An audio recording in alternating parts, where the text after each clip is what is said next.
एक मर्तबा हमारे प्यारे नबी साहबा कराम को सनत सिखा रहे थे कि पानी हमेशा देखकर पीना चाहिए और 3 सांसों में पीना चाहिए। इत्तेफाक से एक यहूदी भी छिपकर रसूल की ये बातें सुन रहा था। हमारे प्यारे नबी पर हमारी जानें, हमारा माल, सब कुछ कुर्बान। आपके कलाम में तासीर ही ऐसी थी कि मुसलमान हो या गैर मुस्लिम, आपकी तालीमात से मुतासिर ज़रूर होते। रात को सोते सोते उस यहूदी को, जो हमारे प्यारे नबी की बातें सुन रहा था, प्यास लगी। बहुत जोर की प्यास महसूस हुई।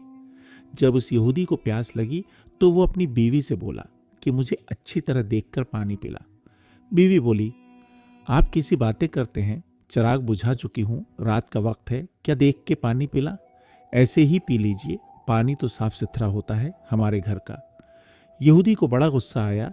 बीवी से बोला कि चिराग जला और रोशनी में मुझे पानी देखकर पिला। बीवी बेक झुक करती उठी। समझी कि शोहर पागल हो गया है। आखिर यहूदी खुद उठा और चिराग रोशन किया। चिराग की रोशनी में उसकी बीवी ने देखा कि जो पानी अपने शोहर के पीने के लिए लाई थी, इसमें एक स्याह बछो तैर रहा है। यहूदी भी देखकर हैरान रह गया। इस पानी में स्याह बछो तैर रहा था।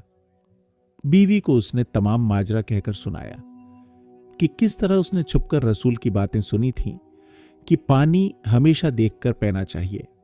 सुबह को वो यहूदी हमारे प्यारे नबी की खिदमत में हाजिर हुआ और रात का वाकया आपको सुना दिया।